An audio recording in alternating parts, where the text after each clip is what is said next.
so much to look forward to, particularly here in Miami. We really are enjoying the sun. Slightly blinded by the sun, I must say, but to here with us for all of the action, we have former driver, Ironman, and soon to be Paralympian, if the training goes well, Billy Munger. If the training goes well. If the training goes well.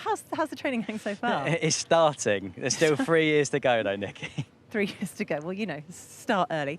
Also, fresh from her win in Barcelona, winner of the European Le Mans Series, Jamie Chadwick. Congratulations. Thank you. It feels slightly less impressive than some of Billy's recent achievements, but yeah, a cool weekend. Yeah, very cool indeed. Well, thank you so much for joining us. And we're here in Miami. First time after 10 years. Absolutely. Well, I think the pit lane's buzzing. We're excited to be here. And yet there are so many unknowns because this is a brand new track. It's a proper reset for everybody. Billy, we've seen dominance from Oliver Rowland so far, but how do you think he's going to fare on a track like this? Yeah, I mean, for Oliver Rowland, he's had such experience at a variety of different circuits. And I think the thing for him this season, it's consistency. In Formula E, that's hard to come by because it's such a topsy-turvy championship. There's so many different factors that come into play in the races, but he's just managed all of those so well across the season so far. He's going to be so high on confidence. It's hard to almost see him having a bad result at this point. Oh, speaking very early. Yeah, there. hopefully not cursing him there. And Jamie, I mean, you know tracks like this. There's banking. I mean, there's the infield section that obviously the driver's going to have to get to grips with. What's the biggest challenge for them? It's going to be interesting. It's a bit of an unknown for a lot of drivers. It's a more traditional race circuit than maybe some of the street tracks we have in Formula E. That said, this track's a bit old school and the surface is very old, it's very abrasive. I think it's actually going to be very challenging on tyres. It's obviously hot.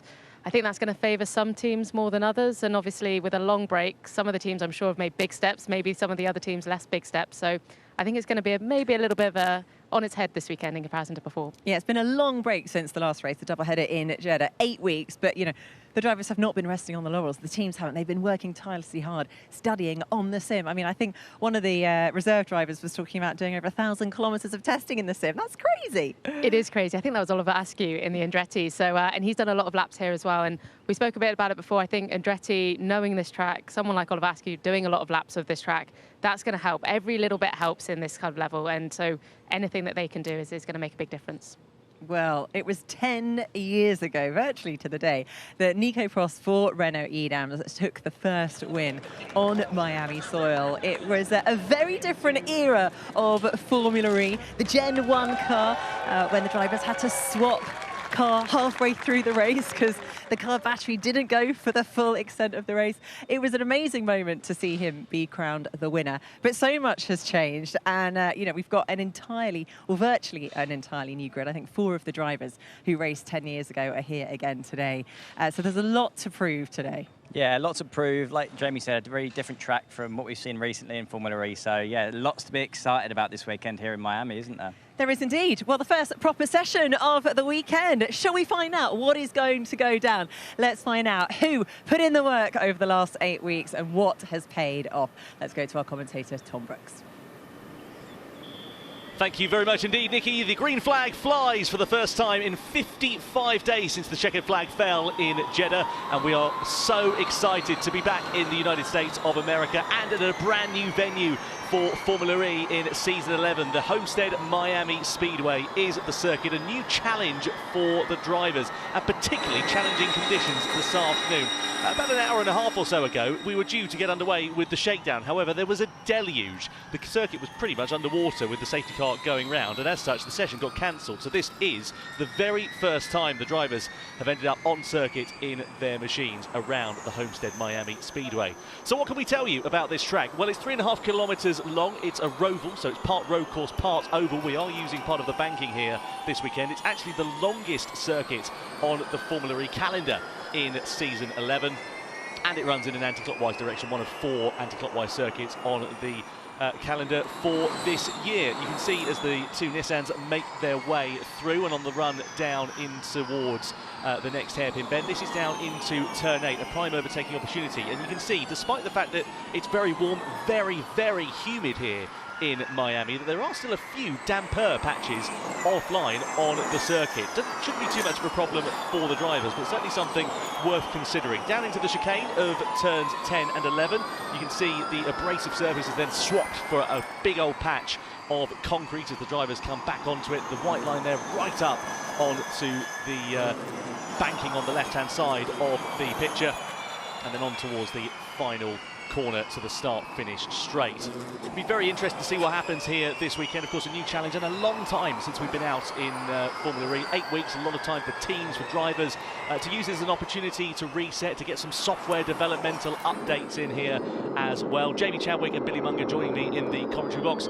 Billy, really excited to be back with Formula E, of course, but a long time since we were out in Jeddah, and a lot of opportunities for drivers, for teams to make sure that they are now at the peak of their performance. Yeah, we've almost had an 8-week mid-season reset, really, haven't we? Because the drivers that were on form, as we're riding on board with the man that has been the most on form in the first few races, Oliver Rowland, he's been super consistent. He would have wanted a race every single week in that gap. He would have been absolutely itching to get back behind the wheel, because him and the team were just so in tune. And it felt like, for me, Oliver Rowland, he almost had everything covered as a driver, so complete.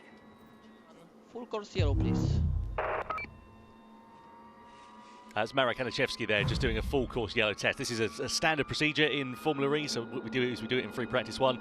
Basically gives the teams, the drivers, an opportunity to make sure that all the radio communications are working, all the gantries at the side of the circuit are working, to make sure that everything is aligned, so that if this situation happens under racing conditions here tomorrow, that we're all as good as we should be. But yeah, Jamie, as we said, green one moment. Please.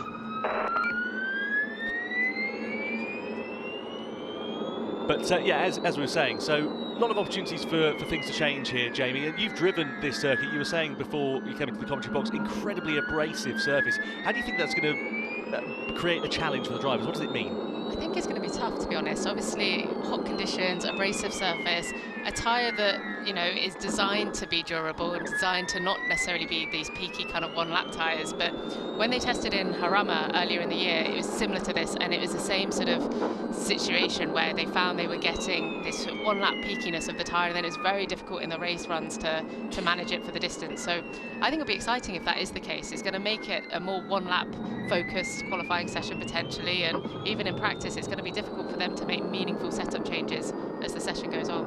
You see the run onto the start-finish straight out of the final corner, and then across the timeline here for Oliver Rowland, the driver leading the championship. There is team principal Tommaso Volpe, and well, he'll be grinning from ear to ear the fact that they are leading the drivers' championship, leading the team's championship as well, Billy. But of course, that's all the legwork there has primarily been done by Oliver Rowland. Well, I mean, it has been. In terms of the points, he scored all the points for that team. So the fact that they're leading a team's championship just shows how dominant Oliver Rowland's been at the start of this season. And he'll look across the other side of the garage. He'll know that at the minute he's had the upper hand over his teammate Norman Nato.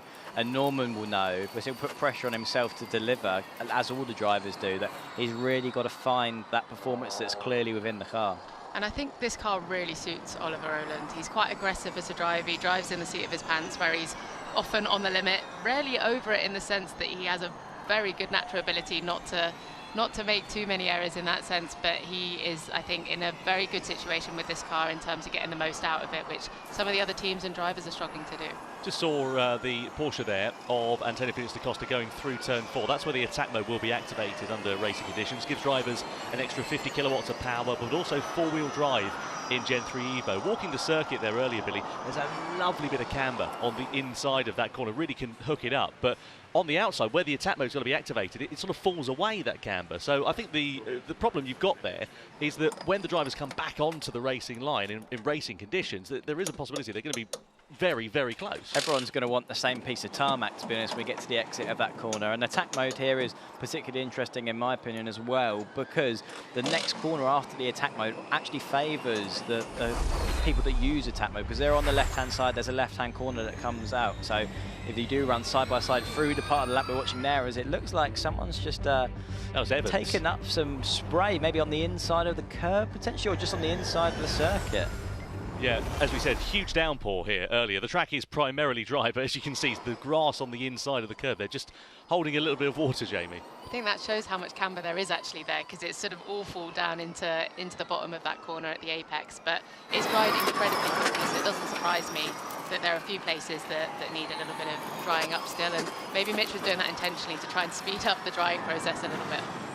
See the Andretti's here, special livery for them this weekend. You can see the home race for... Barely per turn past 90 degree. So Jake Dennis were complaining there about heavy steering. As I was saying just a few minutes ago, special livery for Andretti, home weekend for that team here at the Miami Homestead Speedway circuit. And Sean McGill, Dennis's race engineer, just be trying to change that. These cars don't have power steering, Billy, so they are incredibly heavy to steer at the best of times, aren't they? Yeah, it's just, again, a part of the challenge for the drivers to have to navigate. They've obviously come through junior categories, and a lot of those categories don't have power steering either, so it's not something that is unusual in a single-seater racing series, to be honest, but again, just something that adds to the physical strain involved with Formula E. And I wonder if some of the teams have gone a little bit more aggressive here with the steering settings. A lot of the drivers, after testing, took all the caster and everything that makes the steering heavier out of the car, because the steering has been notably heavy in this version of the car. So I wonder if maybe Andretti have gone a little bit aggressive, and yeah, Jake's saying, you know, it's too much at the moment. Here on board with Max Günther, winner from the first race of the weekend in Jeddah, and hero to zero for him, really. Won the race in spectacular style on the Saturday. On the Sunday, he ploughed into Antonio Phoenix da Costa at the third corner. Wasn't a particularly brilliant end to his weekend, but he had a long time to reset, Billy. How do you reset as a driver when you get yourself into that position? Of course, you've got such a long time between race weekends. It's not like you can just jump back on the horse. No, but equally, I think his mistake was so obvious, and you know, race ending for him, that he just knows that that risk didn't pay off. It wasn't worth it, and that if he's going to really, you know, be a serious contender for the championship, especially when you see the consistency that Oliver Rowland's put out, you can't make that sort of level of mistake. So he'll know that the situation he's in. He knows the points that he's potentially thrown away from having that mistake. He's had a long time to think about it, so that can probably be a bit of a negative for him. I'm sure he would have preferred to have a race the following weekend in order to just bounce back, because like you said in the first race in Jeddah, he was an unbelievable form, and I think we all know that he's got that in his locker, but unfortunately he's just not consistent enough with it, and that's what you need to really be a serious contender for this championship. On board here then with Sebastian Buemi on the Envision, now changing over to a driver's eye view, coming down into turns 6 and 7. You can see they put a wall on the inside of this corner. It sort of narrows the entry of it, but it's such a flowing run through turn 6 and then into turn 7. You want to make sure that you get as strong a run as possible here, going down in towards turn 8, because look how wide it is on this part of the circuit. When we're getting into the race, and we're expecting it to be an energy critical, high pack, intense race, whatever adjective you want to use to describe it, you know, you don't want to be going and getting a poor exit out there, because you're going to carry it all the way down into that hairpin. Yeah, I think that's the important thing to note with this circuit, because it's so wide. If you make a mistake, you're not potentially going to get overtaken by one car on the inside. You can have 2 or 3 passing you. So in terms of like making mistakes in the race and that costing you lots of positions, and then you having to spend energy to get back up the pack, you just really can't afford it. Well, Dan Tincton there's just cost himself a bobble too, because he's broken one of our cameras on the exit of He's not paying for that. New hairstyle though this weekend. He's rocking the mullet and the beard. Yeah, he's gone with the trend on that one. I'm not sure if it quite suits him, but fair play to him. He's a braver man than me. Yeah, looking forward to seeing what Dan Tincton is going to be able to do here this weekend. Of course, it hasn't only been a break in the calendar, but it's also been not necessarily as much of a break for the teams, because we've had the Evo sessions happening in Miami, Jamie. So we invited a load of influencers and so on to come and drive an actual Formula E car for an actual Formula E team. It looked like an incredible event. Definitely, and I think the teams really embraced it as well. You know, they put a lot of prep into it. They got a lot of the influencers and celebrities into the simulator, gave them a really good shot at experiencing what field Formula E really is all about. So, yeah, I think it was fantastic to see. It looked super competitive as well. I saw some lap times and different drivers pushing out there. So, yeah, very cool to give other people the opportunity to see what Formula E is and, you know, what it takes to be a driver at this level. Yeah, I was talking to Scott Mansell, driver 61, who was in the Lola at Yamaha actually, and his aim was to try and get as close to Zane Maloney's time as he possibly could. He got to within a tenth of a second, made a YouTube video about it. I really recommend going to watch it, because it has a fantastic story arc as well. And Scott being a racing driver himself and so on, he said he really wanted to test himself against the world's best drivers, and to have the opportunity to do that, it doesn't come around all that often. Yeah, it's very rare to be able to be on the same piece of tarmac in the same equipment as guys that have been doing this their whole lives, and I mean, it just is such a good learning experience, I think, for everyone that was involved in that. I mean, not only just the influencers and the creators that were getting the chance to drive the cars, but also for the teams to see how quickly, you know, people that don't have that sort of experience can adapt and learn. So let's talk energy then. 38.5 kilowatt hours of energy in this race. But as you can see, it's a very fast, very flowing circuit. Lap times down into the mid 1 in 24s, courtesy of Lucas de Grassi over the timing line. But we're expecting this to be a high energy pack race because there's not a lot of opportunity to regen. There's no big braking zones here, Jamie. So how are the teams going to approach this weekend? You know, what do they do in terms of a strategy going into that race?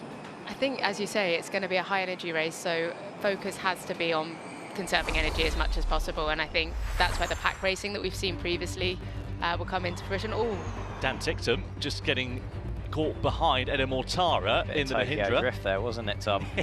He likes going sideways. He does. Dan Ticktum. If there's any man on the grid that likes being sideways, I think Dan's that guy.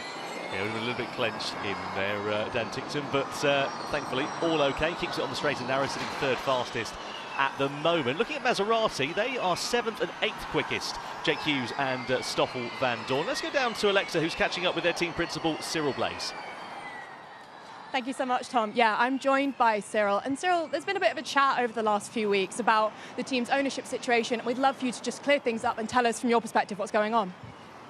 There's nothing to comment. I don't want to comment on the team ownership structure. What I want to comment on is the result from the team, you know, in the last race around in Jeddah, with the first podium of the year, you know, for the team and for Jake, and also a fantastic race from Stoffel, who came from last to P6. So that's what I want to be talking about. Okay, and for sure, we've got a piece with Jake and his engineer coming up later on this weekend, and he's settled into the team so well. You must be delighted with the momentum he's having. Yeah, no, absolutely. Both drivers are doing a fantastic job. I think the first two races we didn't perform the way we wanted. It's always going to take a bit of time, you know, for the team to gel and the driver to find their mark, especially for Jake, as he comes from a different manufacturer as well. So it's a new environment. So it takes a little bit of time, you know, for everything to settle and to gel. But I can really see that the momentum is with us. In Jeddah, that was a fantastic performance, you know, and Jake is really finding his feet, and I'm sure now we're going to be able to score some strong results, you know, for the second half of the season. After all, we only done 3 race weekends. There was a bit of a gap in Jeddah, so we're eager to come back racing, especially here in Miami. I think it's going to be a fantastic event. And actually, the gap's a good point between that and the chatter we mentioned before. How, as a team principal, do you keep your team's focus in the right place? Yeah, that's it can be good and it can be bad because you can focus on the wrong thing. But we had a bit of time and everybody is mega motivated. It's always good to, you know, when you got a gap like that, to have a strong result because you get the guys even more motivated. Not that I need a lot to give them a lot of motivation, but obviously we had a chance as well to go a little bit testing as well. So to keep pushing the car, you know, the powertrain and everything. So I think it was a good thing. And I don't need much to get those guys motivated. I think they're really eager to go back on track and then to get some strong results. Obviously, a podium was good. Now the target is to get a win. Thank you so much, Cyril. Best of luck for the weekend, and back to you, Tom. Yeah, thank you to Cyril, thank you to Alexa. Good to hear that Maserati MSG in high spirits ahead of this weekend. We just saw a replay there between Pascal Wehrlein and Da Costa. So we're going to swap at turn 3, If you can keep R3, do so. If not, R2 is available. so actually this is interesting because this is them simulating the pack racing already. They're talking about swapping positions in the slipstream. So I think what they're doing here is trying to gather some data on how effective that slipstream effect is for saving energy and managing. And interesting that DS Penske are already getting ahead of the other teams to try and get some numbers and get some data to start churning. Yeah, hugely exciting stuff. Just going back to that moment we saw between the two Jaguar Porsches, we saw Da Costa and Wehrlein getting close for company and giving Florian Modeling an opportunity to use his new anti-wrinkle cream that I'm sure he's brought here this weekend because, well, that was a bit close for comfort going down into turn 8. Boy, you're already ruining our relationships with the team bosses right now by bringing up wrinkles with the team bosses. But yeah, I mean, it was definitely a close call between the two of them. You could tell Antonio Felix da Costa just had no idea that Pascal Wehrlein was right up behind him. No contact made, luckily, but it was really close. Oh, contact made though there for Robin Freitz with the cone coming onto the banking. Just looked like he had a bit of a rear twitch, which he did, and then maybe more than a switch, you'd say. He had a bit of opposite lock going on there.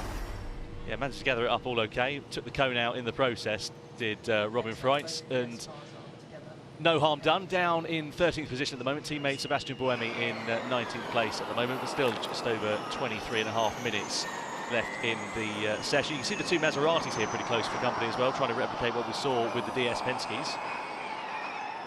I was wondering how long those cones were going to last there, to be honest. And it's not taken very long with the first session for them to start disappearing. It's interesting, that final corner, because that banking is there.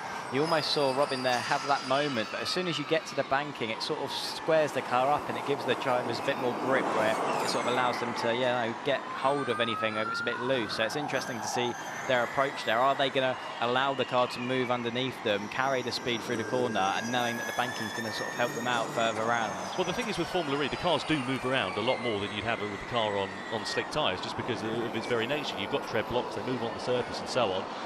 You can see the two Maseratis here now just exchanging positions. Stoffel Vandoorne going ahead of Jake Hughes as they swap places going onto the banking out of that final corner. But yeah, it's interesting because, as you say, the car's looking a bit unstable going on to certain parts of the circuit. They move around a lot more than you'd get from any car really that's is on a slick set of tyres. I think that's why they put those cones there in a way, is to manage that transition. Try 256, try red 1, Edo, try red 1 to 0. Red 1 to 0, try another lap. So Mortara there, red 1 to 0. We'll have to find out what the internal code of that is with Mahindra. Where is he at the moment in the standings? Second fastest, isn't he? So he's not looking too bad right now, but just trying to give himself an opportunity to build up for another lap here. He sounded a little bit flustered on the radio there. It didn't sound like everything was going completely to plan, like you say, even though he's second. I mean, to be honest, there's a big margin at the top of the time, so I think a lot of drivers have still got a lot more performance to come. Lucas Di Grassi fastest by 1.2 seconds at the minute.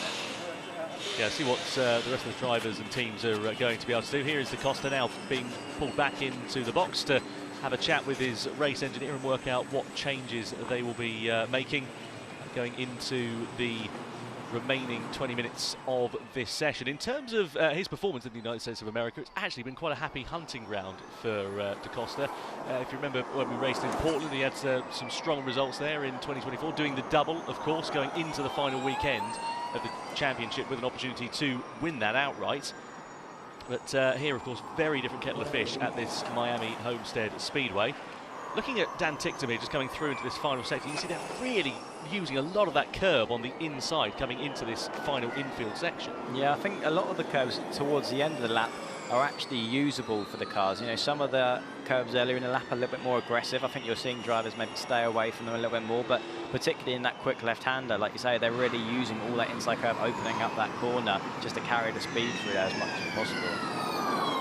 So looking at Robin Freites just coming down in towards turn 8. This is where we're expecting a good chunk of overtaking opportunities. I was talking to Dak actually on the track walk earlier on this morning, and he was explaining that going into there, of course, it's so wide, but it is going to bottleneck up. You can send it through on the inside, but it gets a bit tighter actually on the exit of the corner. So if you're not in the right place at the right time, you could be compromised. Exactly, and I think what's interesting is Da Costa's last performances were in Portland, which was a similar, very energy, critical race. So I think he's someone that's very good at racing in the pack there. And literally in those races, you don't want to be out front. So it's probably managing when to be able to make those moves, especially down into turn 7, and what point of the race you want to start getting aggressive. Well, delighted to be able to welcome James Rossiter to the commentary box. James, you've literally come fresh off a plane this afternoon, so full props to you for jumping into the box.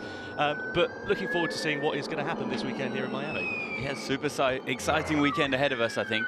We're going to see a lot of action going on with the teams having had 8 weeks to evolve and learn their settings. Time is good, time is good.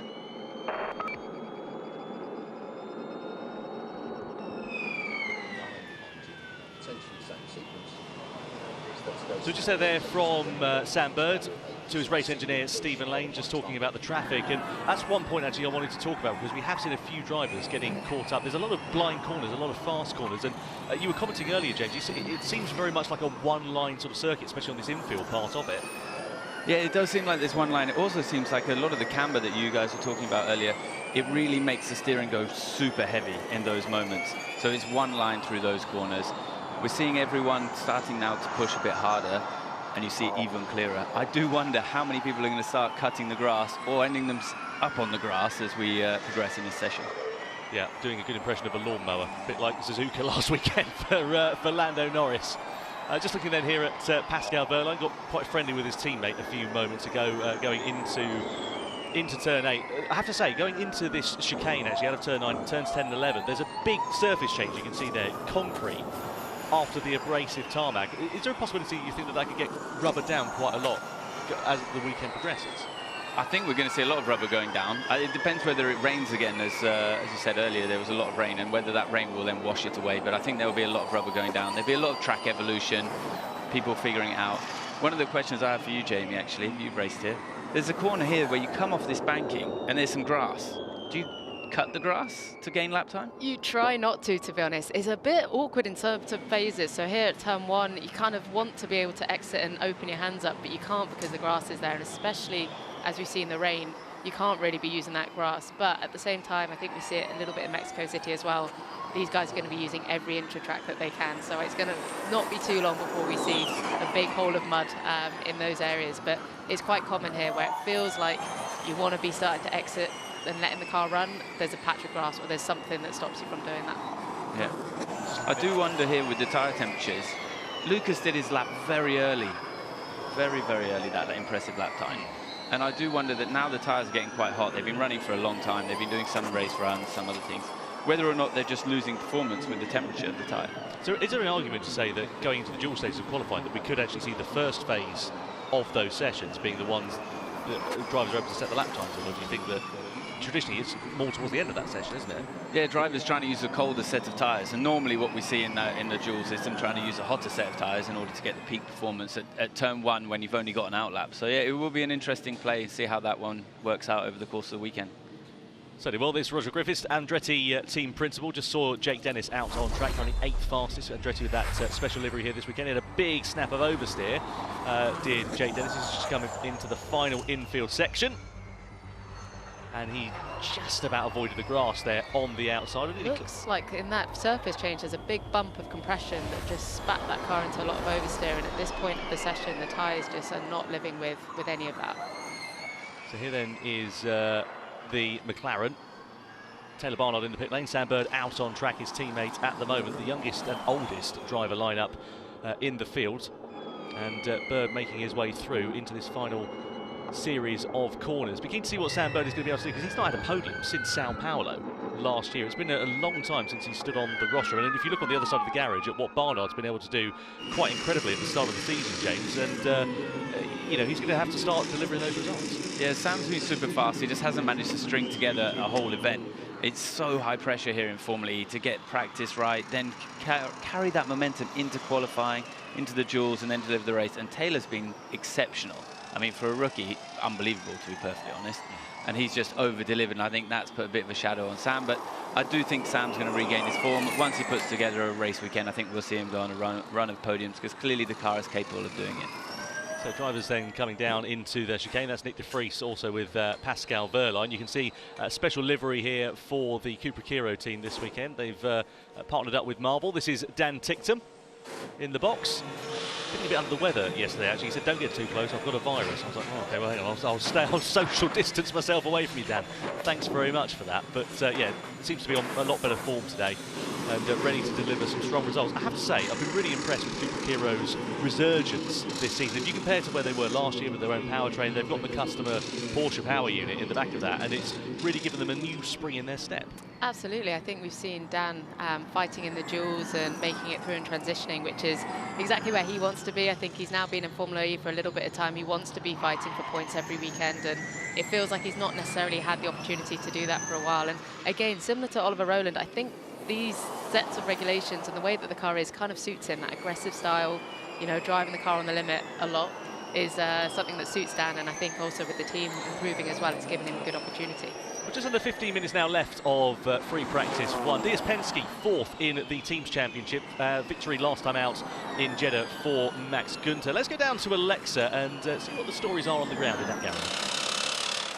Thank you, Tom. Yeah, I'm currently stood outside the Diaz Penske garage, and I wanted to give you a little bit of a flavour of what it's like to be on the ground here in America, because Homestead is a very traditional American track. You'll see the banking around the track. It's pretty hard to miss, but we're not going to be using, well, pretty much any of that. We've got the middle course in the middle of the track that we're going to be using, but as you can see, the pit lane here is particularly American, and it's split up into different pieces. So you've got the garages, as we're very, very used to seeing in Formula E. Now, the cars are having to be pushed into here They're plugged in, they can download the data, the drivers can talk with their engineers, maybe even making some more specific changes. But perhaps if in the session they just need to come in, make some slight adjustments, they've got these tents behind me, the sort of traditional working lane, and then the fast lane, and then the track. So it's a pretty good setup. It's a little bit unusual for what we're used to seeing, but I'm excited for how it could play into the racing this weekend. Back to you, Tom.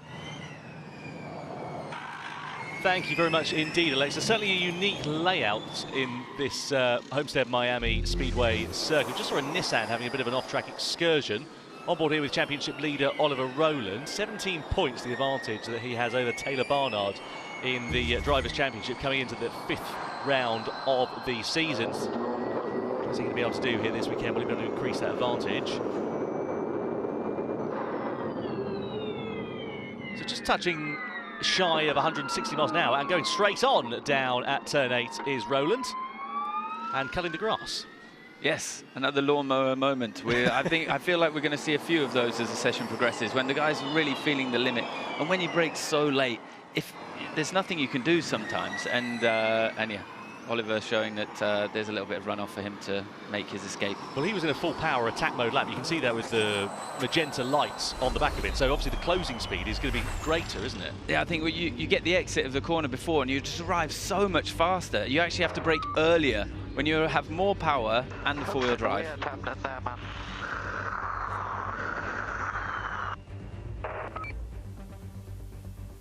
Oh, or something weird. Yeah. Maybe his car didn't slow down as much as he was expecting. Let's have a little look, see if we can piece everything together on board. Just looks like the rear locks or something, didn't it? So normally when you have those flashing lights on the steering wheel, normally that's the electric motor not regenerating the full amount because it's stopping the wheels from locking. So he was at the limit of his tires. He probably arrived there 5-10k faster than he has done before in the lower power, in 300 kilowatts. And then he's just struggling to manage that and get the right braking point, pushing the limit for the first time. Yeah, it's lit up like the rental car dashboard at the moment on his steering wheel, isn't it? So hopefully he's able to get that sorted and get out for the remainder of the session. Mitch Evans over the timeline. He's in a full attack mode lap. So time's now beginning to come down. Drivers looking to try and see how fast they can go and push the limits a bit more here of this Homestead Miami Speedway. I have to say, there's so many blind corners here, Jamie. I know it's only practice, but especially as we head into the group stage of qualifying, there is a good possibility that a few drivers might end up being a bit upset with some traffic. Yeah, engineers are going to have to be on it, making sure they're all aware of who's coming on hot laps and not. But honestly, I think it looks incredibly tricky. I don't know whether it is, with the tyres overheating or, what it is at the moment that they're struggling with. Maybe some of their simulator models had slightly higher grip than they're experiencing out there now, and it's not quite correlating to what they were expecting. But it looks so tricky. We're seeing big snaps of oversteer, a lot of runs through the grass. Obviously, Oliver Rowland going straight on there. I mean, now is the time to do it in practice, but at the same time, it doesn't look easy for them. We're about 28 degrees air temperature at the moment. It feels a lot hotter than that because the humidity is, well, it's pretty intense, let's put it that way, especially with the rain that happened this afternoon. It's just made it a little bit more unbearable in terms of the weather conditions. See Nato fighting the car, big snap of oversteer then coming down through into that final sector. That was going through turn 13, and on the track walk, drivers are saying that is going to be a bit of a bogey corner because it's blind, you've got that compression coming off as well, and even on the start-finish straight, it's not flat completely. There is still an element of banking. You can see that quite visibly here with Mitch Evans. No, it seems very, very tricky, the track, and a lot of different camber changes, surface changes, I think, and as Jamie was saying earlier, there seems to be a couple of big bumps when you're going quite fast, which when you're at the peak and the limit of your grip, and you go over a bump, you're going to have the moment. And you can see that the rear tyres are really not hanging on Nato's car there towards the end of his lap. No, absolutely not. Here is Antonio Felix da Costa then, making his way through the first couple of corners, down through into, in fact, no, he's towards the end of the lap, actually, and just making his way past a little bit of traffic. You see the tyres there, or hear the tyres chirping in pain. And again, just a bit of rear instability on the entrance to the corner, just sort of fighting for a little bit of control here is da Costa. I think, honestly, one of the tricks this weekend is going to be doing a clean, clear lap. It looks so easy to make a mistake, lock up, or go a little bit deep in the braking or run wide, that I think the key is going to be just putting everything together, maybe bringing it back a tiny, tiny bit, but just having a nice, cleanly executed lap to try and get the most out of it.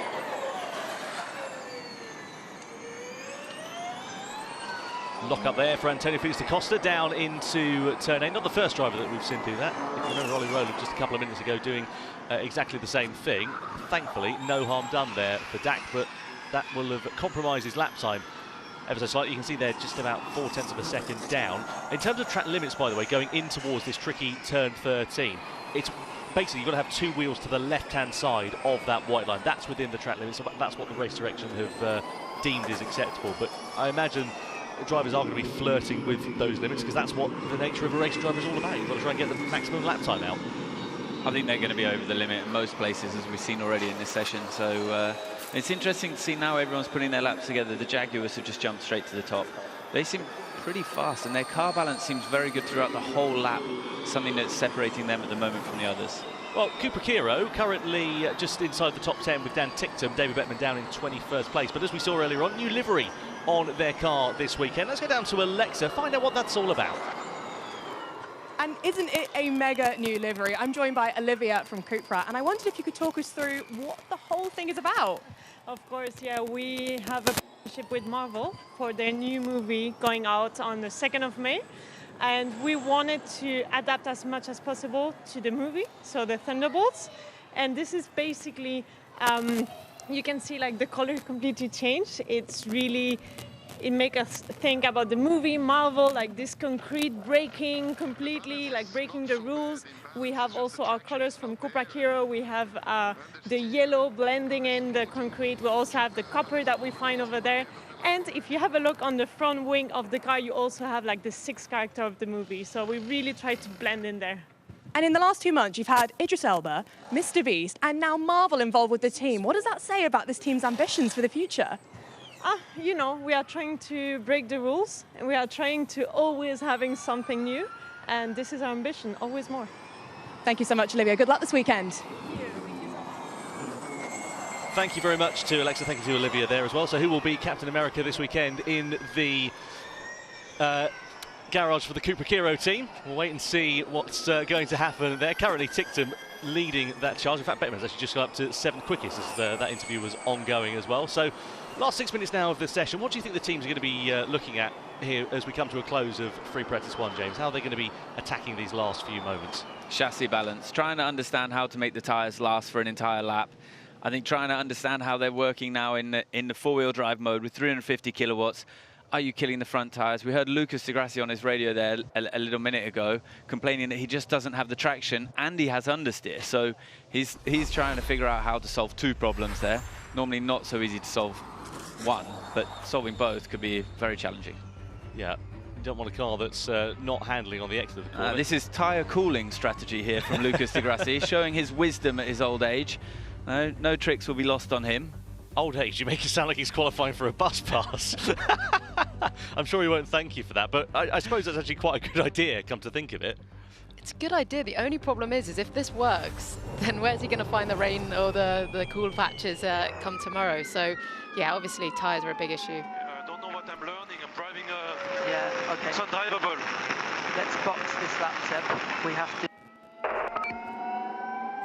It's undrivable. That's a sentence that you don't want to hear from your race engineer, your driver to your race engineer. Sebastian Buemi talking to Connor Somerville there and coming into the box. Buemi not happy there with the balance of the car at all. No, not at all. He's got the Jaguar powertrain as well, and the Jaguars are super good. So I think there's going to be some questions asked by Seb to his team tonight and to his engineers and push them hard to try and match the Jags. I have to say, speaking of Jaguar, actually, they had a bit of a tricky weekend last time out when we were in Jeddah. If you look at Nick Cassidy's start of the season in particular, he had no points on the board until we came into that weekend of Jeddah. They seem to be, at least in free practice 1 so far, having a much better run of things. Yeah, Nick's been super unlucky. I think he's another one who's going to string it all together. His second race in Jeddah, though, I was watching at home, was exceptional. I thought on a strategy that was heavily compromised, he managed to maximise his points. And I think he's really got his mentality together, and I think he's ready to really start his challenge again this season. It's also interesting that in this sort of qualifying trim, high power mode, they look competitive, which is what I think they struggled with a little bit earlier in the season. So I think the race pace and strategy, as James was saying, is strong, but if they can unlock that a little bit more in qualifying, get through to the duels, get through to the final, then that's going to be something that unlocks, hopefully, some more points for them. See Verline fighting the car all the way through turn 7 there, just taking multiple stabs at the wheel, down into turn 8, a little bit deep. I thought he was going to try for a late apex line there, but he just decided to forego it altogether, through turn 9 and into turn 10 and 11. This is where we've got that surface change. You see how tight it is there as well, the wall really sticking out the right-hand side, right up against it. And then quite a violent snap over to the right-hand side of the circuit before this turn 13, which has caught so many out. It looks super difficult. I mean, they're really struggling to hold on to the car. They're definitely earning it this weekend. I mean, it's sliding around everywhere. It looks very tough out there to string a lap together. Yeah, we've got 26 laps of this tomorrow afternoon. I'm keen to see what it's going to look like at the end of this one, because we're only at the end of a 40-minute free practice session, and well, I can imagine they're going to be pretty warm inside the cockpit of those cars. Inside the Jaguar Porsche garage, just looking at Florian Modlinger. Here is Da Costa, just clipping the bigger curb on the inside through that chicane of turns 10 and 11. The problem is it then chucks him wide for the right-hander, and he's going to be carrying that all the way down to the next braking zone. Yeah, if you're going to hit that big curve, you're better off taking all of it than just a little bit. So they're probably just flirting a bit with how much they can take, what unsettles the car, and what they can get away with there. I suppose the risk there as well, if you hit it on the right-hand side, there's a wall greasing you there if you get it a bit too wrong as well. Taylor Barnard jumping up to P3. Good lap time for him, and also, as we said earlier on, incredible start to his season, taking podium in Sao Paulo, a podium in the first race in Jeddah for second place there. He sits second in the Drivers' Championship. He was incredibly close with Jake Hughes in the second race of the season, finished second on the road there as well in Jeddah. Just incredible. Pole position, youngest ever pole sitter. He's got the opportunity to become the youngest ever winner in Formula E. I don't know if there's any accolades that he won't be able to break before the end of this season. I really loved watching Taylor get his elbows out against Jake in that last race in Jeddah. It was super exciting to watch. It was great to see him start to establish himself among the old guard of Formula E and show that he can really race wheel to wheel, race hard, and clean as well. I mean, we talk about it as well. It takes time to adapt to Formula E cars. It's a very different dynamic, especially if you're used to driving single-seaters with big wings and slick tyres and so on. Coming into Formula E, he's just taken to it like a duck to water. Exactly, and I think that's been a myth for a long time, is that those with experience and those that, you know everything about Formula E and the way that it works and the intricacies generally have a big advantage. And he's kind of sort of defeated that myth big time by coming in and having a stellar start to the year. And I think what we're just seeing then with them swapping for positions is these types of things that make Formula E so unique and so different to anything he would have done before, and actually might be a bit more challenging for him this weekend in comparison to the first few races of the season. Just saw Zane Maloney jumping out of the car with a minute to go to the end of the session. I wonder whether that might be down to a technical issue, because as you can see, the other 21 drivers all out on track at the moment, so it seems a bit of an unusual strategy if that was going according to plan for Maloney and the Lola Yamaha app team. Hopefully we'll get a bit of a debrief at the end of the session and find out what's going on. I find it quite interesting as well that Lucas de Grassi's lap time was still that lap time that we saw so early on in the session, and it's put him P8. He's still, okay, 8/10 off the pace, but they've learned a lot about that circuit, or this circuit, in between that time. So I think it's definitely got to be done very early in terms of the lap time with the tyre. What are the teams going to be doing at the end of this free practice session, James? Of course, we're going into FP2. It's early tomorrow morning at 7:30. It's going to be cooler than it will be when we go into qualifying, especially for the race in the afternoon. Yeah, I mean, firstly, I think they're going to go through all the data that they've accumulated today to check and validate all the things that they've been doing differently, that they've learned in the last 8 weeks, trying to learn and see what's applicable to this weekend. So I think that a lot of the teams, from what I understand, have learned a huge amount, changed a lot of settings. They're going to see which ones have worked and not. As you said, early start tomorrow, different temperature. Still think it'll be quite warm, but I think the tyre preparation is going to be less critical. So what they're doing now is really learning as much as possible for qualifying tomorrow. Checker flag is out. Verline having a problem with the brakes, as we understand it, according to the team radio, going down into that chicane at turns 10 and 11. Final lap times then coming in. Taylor Barnard was lighting up the first sector. He's on a push lap as well as the other McLaren of Sam Bird. So let's see what Barnard is going to be able to do. He comes across the line, he goes third quickest as he takes the checkered flag then. So he stays third fastest. Sam Bird Also pushing then on this, his final flying lap in the session. Nato not too far adrift there as well, just up the road of him by a 1/10 of a second. Let's see whether these two are able to change positions. They are. Bird goes up into 6th fastest in the Neil McLaren, so positive start for that team in FP1. What about Nick Cassidy and Mitch Evans then? Well, Cassidy across the line, he's fastest as we can see. Evans 4th quickest there as well. Here is Lucas de Grassi. We saw him setting that lap time early on in the session. He's on a push lap here at the moment. Does he improve as he comes across the line? No, not quite able to do so there for him. Tictum just getting up into 8th position at the end of that session. And a few other positions there beginning to change. You can see the track performance. Neil McLaren looking handy there in the first sector. Jaguar, though, Jamie, in the second and third sectors, they've got the momentum. Looking really strong and able to improve probably the most at the end of the session, which I think that's what they're going to be encouraged by, the fact that everyone seems big drop off with the tyres, yet they still seem to find a window to improve and make a little bit more lap time up. So between him and Mitch, Nick and Mitch, I think they should be pretty encouraged to have both cars in the top 4 there. Well, strong starts to the session then for the 2 Jaguars, 2 Porsches all up there in the top 5, as well as the 2 McLarens nearly inside the top 5 there. Bird just missing out courtesy of Pascal Wehrlein. On the other side of the coin, Oliver Rowland, we saw him earlier on. Try check everyone's tyres as soon as we come in. So Cassidy there just wanting to see what everybody else's tyre degradation's like, presumably. I think he'll want a visual look on what everyone's tyres look like. He'll know what his feel like, and internally they'll know how they feel, but it's knowing what everyone else is up to. And I think it's going to be interesting. Do they prioritise this 1 lap qualifying performance, or do they find something that's going to be good for the race, knowing that it's going to be an energy critical race? Jake Dennis just had his lap time deleted there for track limits down at turn 12. So we'll see what that's all about. This is Pascal Wehrlein, the moment that he had coming down into the chicane. So he's out of turn 9 into turns 10 and 11. On the brakes he goes, and the car just doesn't want to stop in time by the looks of things. Let's have another look. All looks okay on the exit, coming down on the brakes. He's got out of that just in enough time. At this stage of the session, there's no point in putting it in the wall for no reason. So, yeah, really tricky. Braking, traction, kind of everything. Every whole phase of the corner, everyone seems to be suffering with. So, yeah, I quite enjoy it, watching the drivers make mistakes. It's not easy for them, clearly, out there. Well, a bit of a session then of 2 halves at the end of this one. As we said, delight for some teams. A bit of disappointment, though, for others. Dennis, of course, having that lap time deleted. Rowland, we heard him on the team radio. He ran on down at turn 8 in the mid part of that session, and said that the car didn't stop in time, essentially. There was something that seemed like it was wrong. So whether that technical issue thwarted an opportunity for him to improve his lap time at the end of the session, I'm sure we'll find out a bit later on. And also as well, Sebastian Buemi, slowest of the lot by half a second compared to Nico Müller.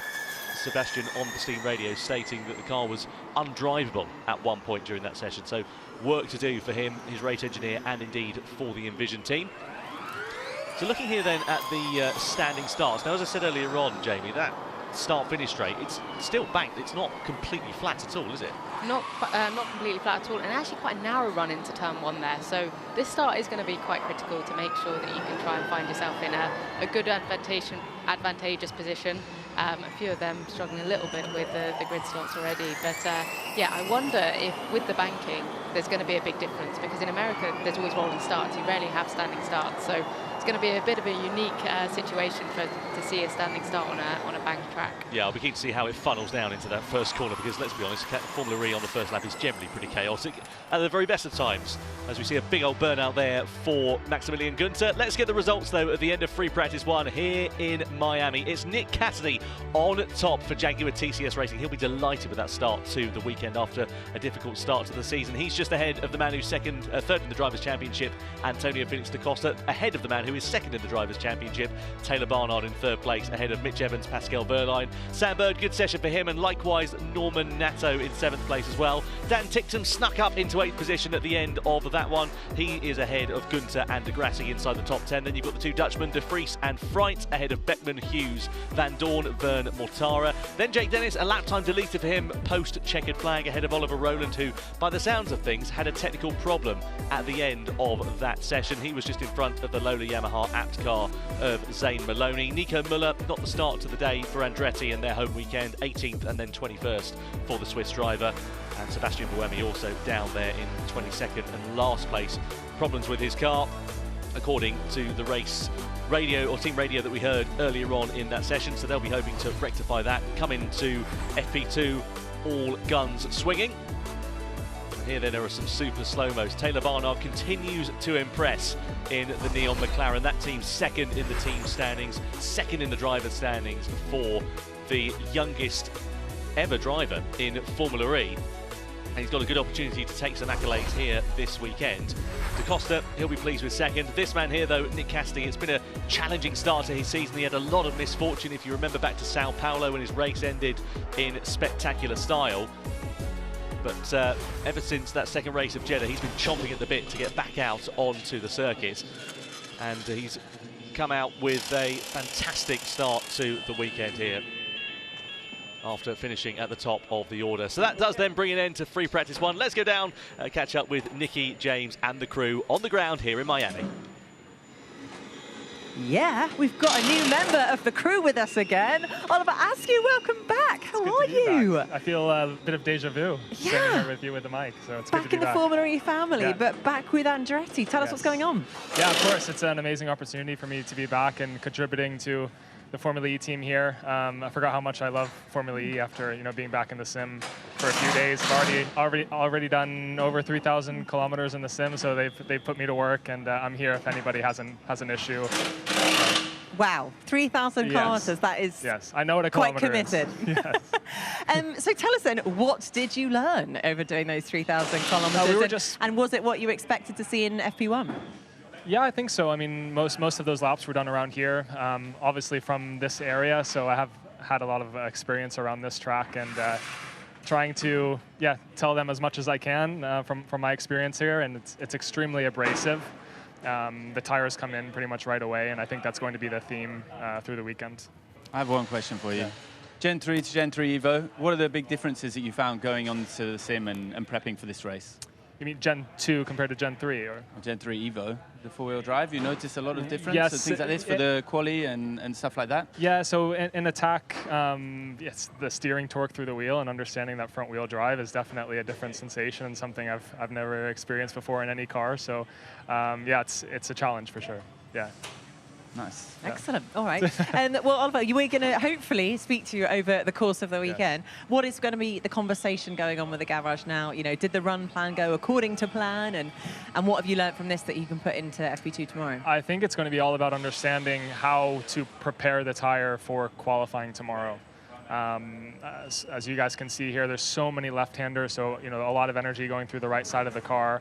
Whether it's 1 prep lap, 2 prep laps, 3 prep laps, and how to get that proper heat into the tire is going to be key, I think, into qualifying. But then come the race, this is a completely different story because I think we're expecting like a Peloton-style race, something like Brazil or Portland. It's going to be very exciting. And is rear tire limiting for a whole lap in qualifying? We see the guys really sliding around with the car a lot. Seems to be that way. Yeah, the rear of the car, I'd say the right rear. Once you get to turn 12 and turn 13, it's really hanging on. Yeah. Excellent. Ollie, it is so good to have you back. We will let you get back to work, but look forward to proper catch-up over the weekend. Likewise. Thanks for having me. Thank you so much. Cheers. Yeah. James, always good to hear from Ollie Askew there. But let's talk about what actually happened during FP1, because, well, there was quite an interesting moment between the Porsche drivers there. What happened between Pascal Wehrlein and Antonio Felix da Costa? Well, we're used to seeing lots of interesting moments between the Porsche drivers, but yeah, this one, they were on a slowdown lap. You can see Antonio just didn't see Pascal whatsoever. Pascal dived to the inside, I think, to try and get track position on Antonio before they were launching their next laps. And I think it's just a miscommunication between the two of them, but definitely Antonio had no idea that Pascal was going to do that. So I think it's just a little moment. Hopefully Pascal will be okay with it. Great. So close the door on him, but understandably so. You would have done the same. Acceptable mistake, I would say, in a practice session. Good, good. I mean, I suppose, is that down to the team? Should have been letting them know what was going on, or? I think Pascal was the one behind. He's the one in control of the situation. Antonio's in front. They're both on slow laps. If the one behind decides to dive down the inside, he's the one taking the risk. Yeah. Now, Ollie just referenced it there, the Peloton-style racing or slipstreaming. And there was a little bit of practice of slipstreaming during that session. It was the DS Penske cars, I think, that went out first. Yeah, I guess to try and work out what the gain is. But they have to see what it's like. So basically, if you're within 3/10 of the car in front, you get a big advantage in terms of the slipstream effect, saving energy, and you can still regenerate a lot. You actually arrive at the corner slightly faster, and you can lift off slightly earlier. So you can save quite a lot of energy in the slipstream. They need to correlate the information that they get today with what they got in the simulator in terms of their preparation. Great to see them working together as a team. I think that's going to be super important this weekend. Yeah, absolutely. Well, now we are going to go to Jake Hughes. He is wandering his way down to the pad, and he'll be able to give us all of his insight on his lap. I think we're going to go to him now. Here we are, Jake Hughes. Thanks for joining me, mate. So we're already on. We're already on. We're live. This is seamless over here, mate. Isn't Yeah, it is professional. Talking about the session that's just happened now. First bit of running we've had here in Miami. Before we get into what's happened in the past, I want to know about what was that like for you. 14th, just over a second off. Is that everything you guys have got to show, or is there other factors there? I hope it's not everything we've got to show. Yeah, I think if it was just me, I'd be a bit more concerned about my driving. I think all 4 of our Stellantis power cars are finding it a bit tricky out there in FP1, so for sure we got something to find. What's tricky out there? The grip's not as high as maybe we expected. There's some changes, quite a lot of changes of tarmac. There's some sections around the slow corners that have like a concrete slab near the apex, and the balance of the car is transitioning quite a lot over that. So maybe it's something to do with that, but I think honestly the tyre is just, it's getting very hot, as am I. And I think some teams are probably managing that better, so that's what the work we'll have to do tonight. Yeah, so a little bit of work to do here in Miami, but we're going to go back to Jeddah, which is obviously a track that went pretty well for you. You know, picked up a podium, but there was plenty of incidents to talk through, and one we've got on the E-Pad here is, as you can probably guess, Taylor? It's you and Taylor. Yeah, so we're going to run this through. I just want to get your perspective. This is your on board. Obviously, Taylor's a rookie to the championship, driving for McLaren, the team that you previously were at. So coming down into the first part of the lap, you guys running side by side. What's going through your head at this point in the lap here? I'm going to pause it here, obviously, just allow the viewers to sort of see where, a bit further ahead down the road, the apex is. But at this point in time, where we're at now, what are you thinking, being positioned on the outside next to Taylor? Well, I'm thinking I've got an overlap on him, so I think, you know, I gave myself some confidence, let's say, to push the braking, because the overtake was on. If you just go back slightly, there's our braking reference for 350 is basically this tiny little board before the 100 meters. So this board on the right here, so or? This is 150, okay. I believe, and then the next one is 100. So 100 meters is the one that you use as your reference? Yeah, and I thought, you know, if I brake at my normal point with 350 on the racing line, it's the limit to make the corner, and I leave some space on the inside, then it should be okay. But I think I had the opinion at the time that just as we got to the apex that I was at least alongside and maybe even slightly ahead. Well, we can see here a little bit of wheel banging. You go back. Cool, you tested my skills on the pad here, I know, mate. I've come in swinging, haven't I? Yeah, you have indeed. So like here, yeah, I mean, I missed it. Yeah, I think you get the idea, though. Yeah. I think I was at least alongside, maybe a front wing ahead. And yeah, Taylor didn't want me making the corner. I'm going to play devil's advocate here, and I'm going to show you the same incident, but from Taylor's perspective. I'm sure, again, you've probably seen these clips already yourself, but if you were in Taylor's position, if you were in his position, and you're on the inside, would you have fought as hard for the apex of this corner as he would have? It's funny, because in Mexico, we had exactly the same thing, but I was on the inside. Okay, so you've had battles like this before? We fought super hard in Mexico, and we were both on the limit. We both nearly crashed, but we both made the corner. Yeah, so again, just to highlight, this is where the inside of the corner is. This is what we're trying to get to in an ideal world, but 2 cars running side by side. It was a tight part of the lap in Jeddah that you guys were, you know, running through there. That's early part of the lap, wasn't it? Yeah, exactly. And I didn't feel like I could do any different. And I think Taylor, like I said, he didn't want me making the corner. I think, like I said, we had an incident in Mexico that I think we fought quite hard together, and it was quite fair. I didn't feel like it was vicious or anything like that, right? But I didn't feel like he gave me the room maybe I deserved. So maybe from now on, this is kind of the benchmark or the level now. And do you think this track is going to provide similar level of racing to what we saw in those clips there? Do you think the characteristics of this track probably mean we're going to see some wheel banging, some side-by-side action out there? I mean, it's FE, mate, so we'll see wheel banging at every single track we go to. I think it's slightly different to Jeddah. You know, a lot less chicanes, where the sort of 2x2 nature and transitioning from one left corner to a right corner always brings incidents, and we don't have so much of that here. Equally, the track is wider, so we'll see a lot more sort of side-by-side and 2 and 3 wide down the straights, and then funneling into the apex. So I'm sure we'll see some incidents like that. Turn 6 is quite tight, a bit tighter than we expected as well after a long straight. So I think, I think the fans won't be short of action. Yeah, they definitely won't be. Well, Jake, thanks for joining us at the E-Pad. Good luck for the rest of the weekend. Hope you guys can find the form that you showed in Jeddah. And we're going to hand it back over to Nikki for now. Thank you, Jake. Thank you, Billy. Now you can see Nick Cassidy, the quickest man of the first session here of the weekend, in a bit of a debrief there with his team at Jaguar at TCS Racing. But to chat to us now, we have the team principal with us, James Barkley. James, this is a very positive start to the weekend. I know you came in saying that last 8 weeks has been intense for you guys. You've put in a lot of preparation, and it's looking, I know it's early days, but it looks like it's paid off. Yeah, well, firstly, it's great to be here and back for racing. But yeah, it's one session, it's a long way to go, but it's a good first start. And yeah, we've been working hard over the last few weeks, that's for sure. 1 win out of 4 races, but we know we have a bit of one-lap performance to find, and yeah, it's always good to start a weekend like that. And I know for Nick, being P1 is a nice place to be as you kick the weekend off. Yeah, I mean, he did a really great race in Jeddah, coming from towards the back and finishing in P5. So, you know, the performance has been there from him, but I know there have been a few reliability issues as well. Do you think you'll kind of put that behind you? Yeah, I mean, as you said, actually, when you look at the picture of the first 4 races, the efficiency is really strong, and Mitch probably should have been fighting for the podium in Jeddah. We had a brake-by-wire failure on the common part. We probably should be 4th with Mitch in Mexico City. We had the Porsche have the power cut in front of us. So yeah, everyone can have their kind of sob stories, right? It's a reality, but the facts are there, the signs are there. We just need to put it together and have a really clean weekend, and we think we should be in a position, hopefully, to be competitive. But it's really close, and we definitely have a bit of one-lap performance to find, which is hopefully a start of a good sign now today. Well, it looks like you found some of that one-lap performance. Certainly at the beginning of the session, it seemed like your cars were the only ones that could hang on to the rear tyres for the whole lap. Is there something that you changed specifically for that, for this circuit, or is it just kind of how your evolution was over the last 8 weeks? Yes, I think this track is going to be a bit of an outlier, James, is reality. And we kind of knew coming into this weekend that the nature of the track does have that potential effect. But yeah, it looked like it was quite scrappy for a lot of people to get a clean lap in. So I think when we see people getting their clean laps in, let's wait and see where things are. But one of the signs, just immediately looking at it, was, yeah, managing the tyre, making sure you're getting the best over the whole lap. And in terms of your drivers, their mentality going into it after the 8-week break, fully motivated, have you noticed anything different in them since your last race in Jeddah? As someone who's done a lot of racing yourself, as you know, racing drivers away from racetracks are unhappy. When they're back at racetracks, they're happy. So yeah, they've been raring to go. They're happy to be back in their happy place in the car and doing the thing they love. Well, James, thank you so much, and good luck for the race weekend. We hope that consistency continues. Yeah, thanks, guys. Much Thank you very appreciated. much. Thank you.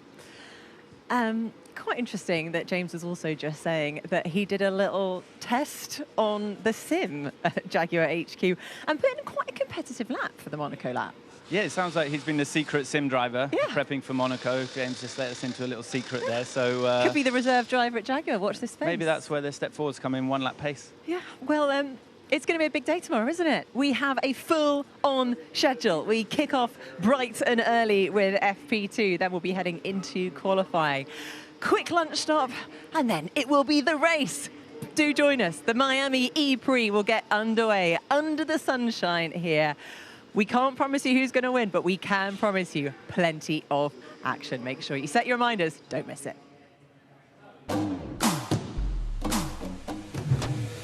We get ready for cars to come on track in the qualifying session. Hugely excited to see what is going to happen.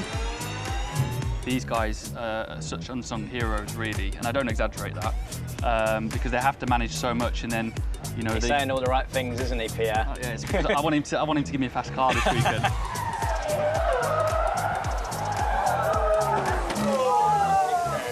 Can someone explain to me why that happened?